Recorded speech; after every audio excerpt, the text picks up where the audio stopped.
Welcome back to Dead Good Book Reviews. I'm Judith and you're watching another What I'm Reading Right Now video. Today we're going to talk about what I have been reading, what I'm currently reading, what I'm going to be reading next. You know the drill, this is week 47, I believe. We're racing towards the end of the year and I've got a lot of books to tell you about. I have finished 5 books since last time we spoke, so I'm slowing down just a little bit, but I'm trying to pick up the pace again because I've got a lot to finish before the end of the year. Let's just dive in and talk about all of them. Having said last week that I was going to focus on King of Assassins, the first thing I actually finished was The Bright and Breaking Sea by Chloe Neal. This is a seafaring adventure in the world of Captain Kit Brightling. This is our main character just here. She is raised in a school for foundlings, or a house for foundlings, I guess, and makes her way up to being captain, which is where we meet her. There's a magical element to this book. Kit is attuned to the sea, which is the way that magic works. You can be attuned to something, and she has sea-based powers, but it's not like superhero kind of territory, it's more in like, I understand the ocean kind of way. And Kit and Colonel Grant, who is the grumpy colonel that she doesn't like very much at the start of the book, get sent on an adventure by the Queen. I think it is Queen Charlotte, I believe? Yes, Queen Charlotte's fleet. A magical adventure, seafaring, Napoleonic Wars-ish romp with a hefty dose of romance involved. Am I sad that this wasn't gay? A little bit, but to be honest, actually this kind of delivered everything I wanted it to in terms of the romance and the plot in general. I'm excited, I'm gonna read book 2. I had a good time, it was enjoyable, what can I say? Needs a dedicated review filming, so it's going on the filming pile, which is still getting aggressively high, so I'm going to be filming a lot of videos today.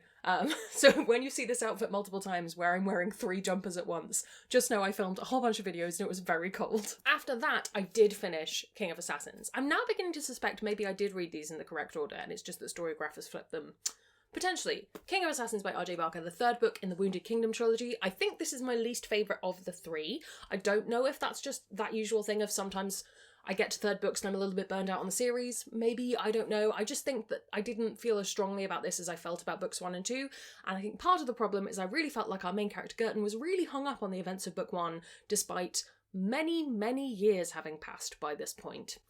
Just wasn't totally sold, but I am filming a review video for this today, so I will get back to you on that one, either today or next week, I can't remember. After that, I finished Dreadnought by April Daniels. This is a 2017 YA superhero, very trans book. So at the beginning of the book, Danny is present when superhero Dreadnought dies. He passes his powers onto her, and it transforms her body into the body that she has always wanted. The difficulty being that Danny's naturally out to her family, and her dad is instantly like, oh, we have to fix you, we must fix this. And her dad is a massive transphobe, by the way. And then on top of that, there's the superhero story with a supervillain who killed Dreadnought and a whole host of other things. I enjoyed this. I thought it was a good book, don't get me wrong. I wanted a bit more joy in it than there was, but I can respect that April Daniels was writing a book that she thought she would have needed as a teenager. I'm excited to read book 2 and see what the balance is like of the series as a whole.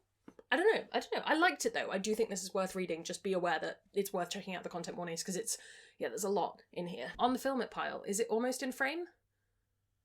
We've got this many books before it's in frame, so I think it will be by the time this video is done. After that, I finished Twilight Robbery by Frances Hardinge. This is the sequel to Fly By Night, as you can tell by the presence of Saracen, the amazingly awful goose, on the front. He's amazing, but he is also somewhat murderous. Anyway, I liked this. I think that I stand by this series being my least favourite Frances Hardinge that I've read. I just think that the way it's written is intended to be incredibly wordy, and that doesn't really gel with how my brain processes text, and I think that just means it's harder for me to sink into it in the way that I want to. But I do think that the world building of this is very cool. In this, our main character from book 1, Mosca, is now in a new city, and it's a city called Toll, where everything is split between night and day, and some people only live in the night and some people only live in the day, and there's a lot of money involved, and again, like book 1, there's a lot of uncovering conspiracies and things. I think Frances Hardinge still builds a really wonderful world in this. It's purely the writing, which I can see being very, very intentional, just doesn't work for me as well. But I will have a review up for this in the fullness of time. And lastly, this morning I finished Night Flights by Philip Breve. This is illustrated by Ian McHugh.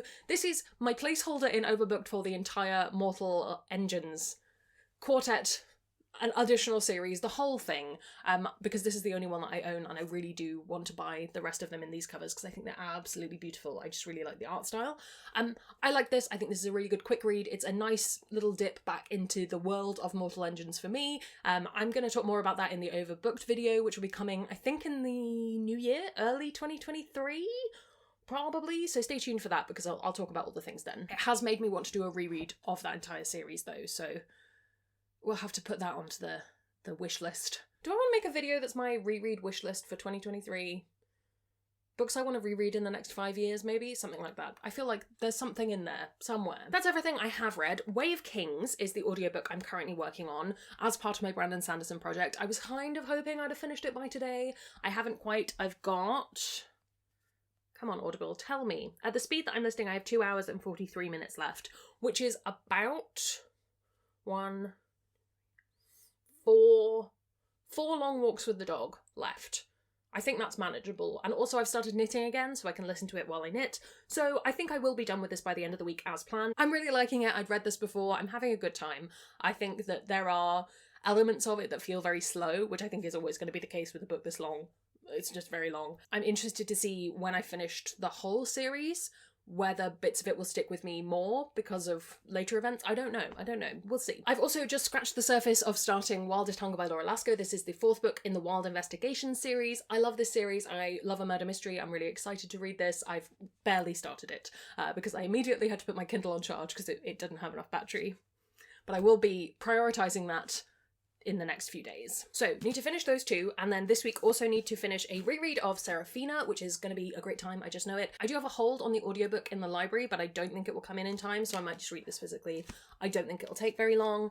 And then I also have City of Stairs by Robin Jackson Bennett, which was sent to me by a delightful ghost over on Patreon. I'm really excited to get to this. I loved the Founders trilogy, so I'm excited to read Robert Jackson Bennett's other stuff, although this will probably mean adding another series to my series tracker, which is looking more and more sad by the day. Looking ahead into next week, I'm starting The Alloy of Law is my next Brandon Sanderson book because I'm basically working in publication order, I think. I'm reserved the right to change that. I might just want to jump in with the next Stormlight Archive book. I haven't quite decided how I want to go with it, but that's one thing. I'm starting Tamara Pierce's Becca Cooper series with Terrier. I'll be reading Shadowscale, assuming I finish Serafina. I've got a reread of Sorcery of Thorns for Overbooked, lots of rereads next week, and then lastly I've got an Animorphs video to finish because, yep, they're still happening. I don't always do this, but I thought I'd take a quick moment to highlight some new NetGalley approvals that I've had in the last few weeks, just because there's A, been quite a few of them, and B, I wanted to flag them up because quite a lot of them aren't out till later next year, and I want you to know what's coming up and be excited with me to read them eventually in the fullness of time. I have The Daughters of Izdazar, which I've had on my vague radar for a while, and I thought I would give it a try.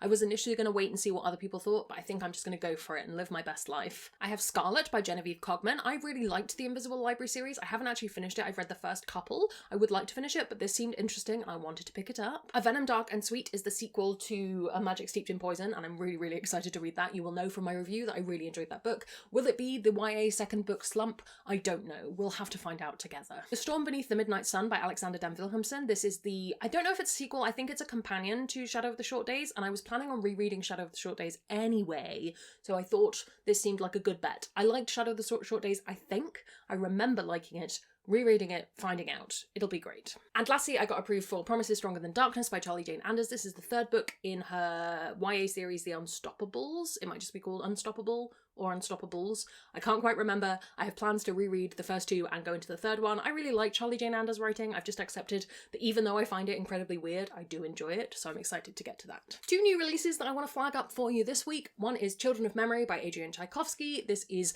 the 3rd book in the Children of Time series. I do have a review video up for this. It went up last week. I'll link it somewhere if I remember. And lastly, Red Scholar's Wake by Aliette de Bodard. I really enjoyed this book. I think it's well worth reading. And I also have a review video that by the time you're watching this will have gone up yesterday, so you should check that out as well. So my TBR has gone up a little bit from last week, which is disappointing, and I think is the product of me titling last week's video something along the lines of, got my TBR under 20 books. It's not under 20 books anymore, but that's absolutely fine. What have you been reading? What have you been up to? Let me know down in the comments below. Has anything particularly piqued your fancy lately? I would love to hear from you. While you're down there commenting, if you haven't already, please do subscribe. It makes me feel loved and appreciated. You can also follow me on social media. Come hang out on Discord, where we have chill chats about books. I'd like to say a huge thank you to all the ghosts on Patreon who support the channel and make videos like this possible, along with getting early access to videos, bonus content, and live streams. If you would like to join their number, that's linked below as well. Thank you so much for watching. That's all from me, and I will see you in the next one. Time to get this pile down. There's gonna be some bloopers now. The stack is too big. And lastly, this morning I finished Fly By Night, but no.